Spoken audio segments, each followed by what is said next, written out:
Hello, you wonderful people, and welcome to another episode of Super-Fanta-Fi. This being a show where I talk about TV shows of the supernatural, fantasy, and or science fictional genre. For today's episode, I'm going to talk about the latest episode of Charmed. A lot of really interesting things went down in this episode, so let's break it down. Well, first and foremost, obviously, it's been 6 days since the tomb doors kind of got blown open to a certain extent, and basically the Charmed ones have been just like wearing themselves thin, killing and vanquishing one monster after another from the tomb. They're down. They were like at 187 is what Macy was like clicking, like, tallying off at the beginning. But they're all kind of like running in shifts, and obviously because of this, like, Maggot, he's trying to balance, school and this. Macy hasn't been like to work, Obviously Josefina is helping out the best she can, but for her it's like, I don't have my powers, but she wants to get involved, but Mel doesn't want her to, just because Mel doesn't want her to get hurt and mixed up in all this. But then Harry does bring up, well, you guys kind of got thrown to the deep end when it came to this magical stuff. You kind of found out you were the charm ones, and it was just kind of like off to, like, you didn't really have any time to really like fully deal with everything of learning of who you and what you are. But to be fair, they had Harry, but obviously they're entering a new world where Harry doesn't know everything, because also Harry in the beginning had at least the elders he could turn to, like people who were more knowledgeable than him. But it's like, well, the elders are all gone. He's the only white lighter left, so it's like he doesn't really have anyone to commune with about. So like what he knows is just kind of all that's left, So like old knowledge. So maybe if the elders were still around, then maybe they could have helped out with a lot of this. But it's it's just kind of Harry. Harry's like the only old not less of it. Well, I would see there's some older beings probably like around and kicking it. Probably some of the older ones are going to be the actual ones inside the tombs they're dealing with, but still. So, nevertheless, Mel went and dealt with one monster, but upon killing it, two beings came out of two orbs of light, and then they kind of pseudo-attack Mel, but using Josefina's spell, they were, well, at first they stopped them in their tracks, but then they grab and touch Harry. Mel uses Josefina's spell to kind of bind them, but then it turns out Harry is normal now. He's a human, and it's like, oh, not the I figured that's the direction, because they've been setting up the whole, well, Harry kind of wanted to be human for a while, and they've been building on that more and more. So I figured that would come up eventually. It wasn't expected under these circumstances of like, oh, his powers got taken from him. So he goes to check on Macy, who ended up passing out from her wounds because Harry couldn't heal her without hurting her. We never really found out what, I guess it was just kind of poisonous, and maybe Macy just wasn't able to jump on it quickly enough just because Harry couldn't get close enough just to heal her just because of the allergy. It was just, like I said, things just totally not working well. Maggie's like basically emotionally juicing herself, essentially, she says it later on, like, oh yeah, I'm getting rid of my fears and stuff like that, which is like, yes, she's like, I recognize the irony of a psych student self-medicating. But for her, it was just like she needed to kind of get rid of some of her fear and her doubt, because she's got a big paper she needs to turn in. She's stressing because like they've got to deal with these monsters. It's like dealing with your normal life plus the supernatural world. It's becoming a lot for everyone, not just Maggie, but Macy and Mel as well. But because Maggie was so caught up in hyping herself up, she didn't grab an orb, so she wouldn't have been able to just like pop back. And it's not like she would have been able to get Harry to show up too, because it's like, well, Harry wouldn't be able to obviously orb her. But she ends up going up against a doppelganger, which I think that's honestly probably, like, especially in her current condition and stuff like that, worst enemy for her personally to go up against, being the empath plus the one that's kind of going through some stuff right now as well. Like, all that stacked on top of each other, like, basically the empath kind of feeds on your fear and doubt, and obviously like Maggie was like pushing herself too hard, and like her powers weren't like working, so she wasn't able to kind of repress her fear like she had before. So kind of the worst enemy for her to go up against. But luckily later on Mel shows up, and because it's two of them together, it can't like shapeshift and play off of one person's fears. So That was an interesting development. Also, like that, it's like, oh, Mel was like, oh, that's something new, because she had used like a spell to like turn her baton into like a have a point to it. She's like, yeah, this situation calls for something a little more pointy. So, luckily, they kind of dealt with that. Josefina's the one that's kind of suggesting, like, hey, these things can take away Harry's powers. Maybe they can give powers. She's like, maybe they can unlock something within me, which Mel's like, we don't know what these things are and stuff like that. But it's also like, you can tell immediately Josefina was going to try something. You're like, oh, I hope that doesn't like blow up in your face as you trying to, But, like, because Josefina was coming from the perspective of, you guys need help. You may be the charmed ones, but you guys are stretched too thin to get something you don't fully understand. So, you guys need help. And that ends up being a conversation for, like, Mel and Maggie, where it's like, the fact of the matter is, we feel the need, like, we have to be so strong in a world that, we feel like if we're not strong, the world's not going to acknowledge us. But it is a thing of, it also takes true strength to recognize, like, hey, we need help. It shouldn't be seen as a deterrent, asking for help. So, and that's something that kind of plays into the episode, because they straight up ask for help later on. But you're like, begs the question whether or not that's always going to be a good thing. It might be a thing of, you might have to be, well, they've also kind of learned, like, especially with the Abby thing of, like, learning to be careful who you ultimately end up trusting, But, regardless, yeah, Harry and Macy having their time together, and it was like, Macy saying like, what's going on? He's like, yeah, let's not worry about it right now, and they kiss and everything, and you're like, oh, look at you guys getting all touchy feely and stuff like that.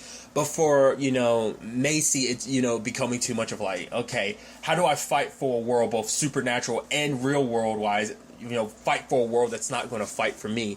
And even Harry being like, I don't know the answer to that, but sometimes there's just some things in life that, like, there's just some fights that are your own. But for him, it's like, no matter what happens, I will always fight by your side. Like, fighting to find those answers, I will be here with you every step of the way, But it was nice, this is what, not just Macy, I think it's what Harry needed too. It's like they haven't been able to touch each other since, like, magic got restored, and it's just like they,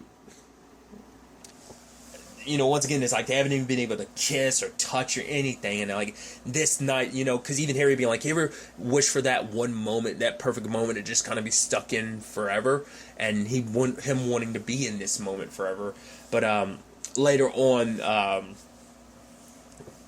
Josefina had kind of communicated with these mysterious beings by, like, because they're singing a little bit of a tune, and then she notices that, like, there's the tablet, which I was thinking, like, are they supposed to be like a physical manifestation of the tablet? Because it's like there was two halves to, like, the tablet that kind of come together as one, and these things act in unison.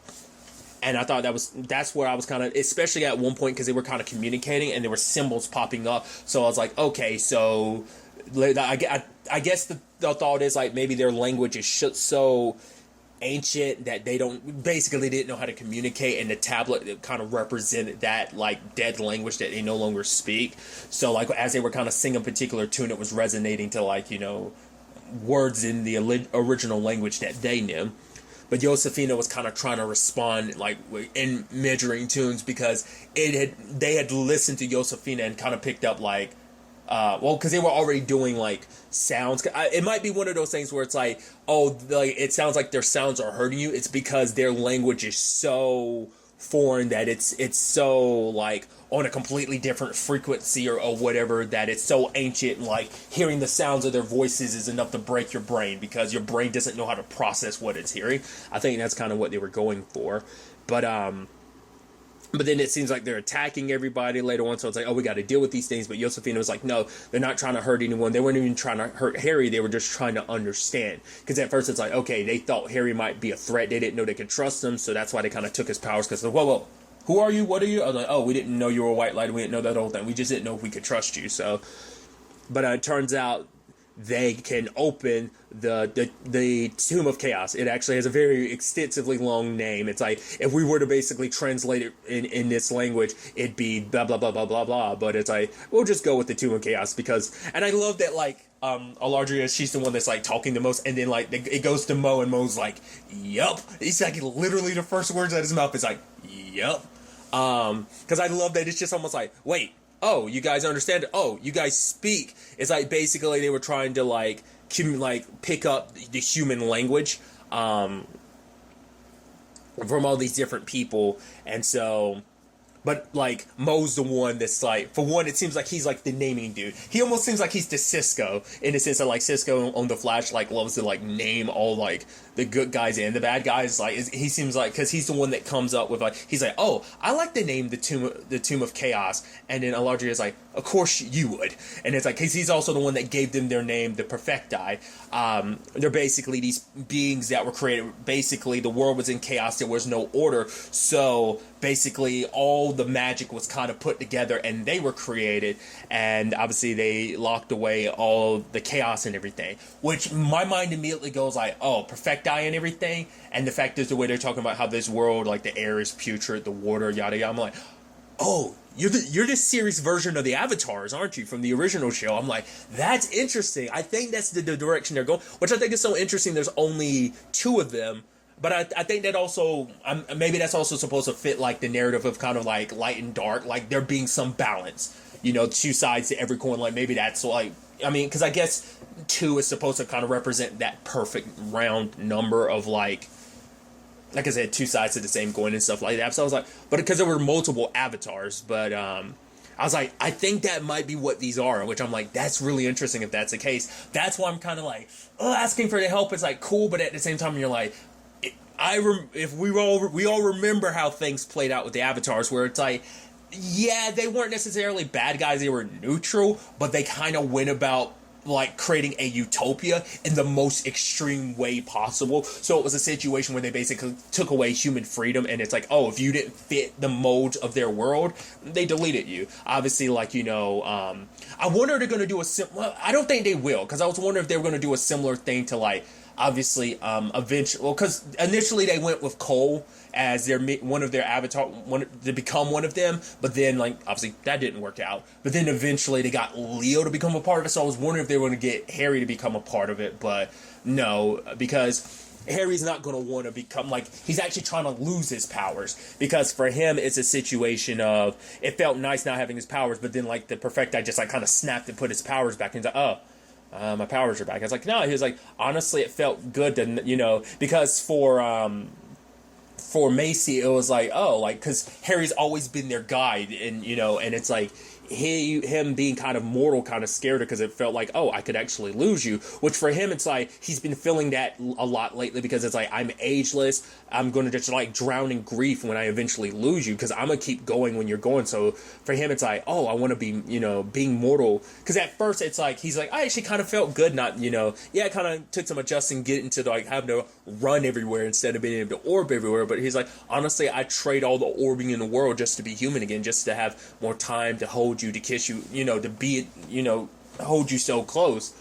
But it is a thing of, well, one problem at a time. We've got to deal with these monsters and the Perfecti wanting to help us with all that. So, and our allergy. So, but even, when the allergy's eventually solved and they can be together again, Harry is going to want to give up his powers, and that's going to be the complicated thing of, like, well, if I give up my powers, like, will the charm ones be more in danger? Because yes, I have my knowledge and stuff like that, and I can be with Macy, but I can't heal them, I can't orb them where they need to be, I can't jump into action. So it's going to be that complicated thing of, what do I, do I give into my selfishness, or do I, or do I keep my powers? And, and that's going to complicate, his relationship with Macy. Like, there's going to be a drawback to him decide, like, and that's going to be the big question of, like, ultimately what he's going to decide to do on that, what they're going to decide on do on that. It's definitely, it's just going to be interesting. Because, like I said, that conversation is happening more and more recently, so... but obviously having a conversation with the Perfecti, it's like, okay, were we not supposed to read the tablet? It's like, oh, you were supposed to read it, like, months ago, and it's like... Also, it's like, well, what about our allergy? It's like, okay, it's a complicated thing I won't bore you with, but yes, we can get rid of your allergy, but then later on they're like, if you do this, though, we don't know what the consequences will be. Like, there could be side effects. What side effects? We won't know till it happens, so... I want an explanation on what the allergy is necessarily and how it does correlate to all of this. Like, why did all of this happen? They didn't really explain that much. They just kind of explained their origin and how the Tomb of Chaos came to be and everything. Sure, but beyond that, like, you know, it's like, don't worry, we'll handle entombing everything again. But beyond that, it's like, they never really explain, like, how this all correlates. Maybe next episode, we'll kind of get some clarity and explanation on that front on things. So, another interesting angle to this is Mel and Josefina kind of working together to recreate the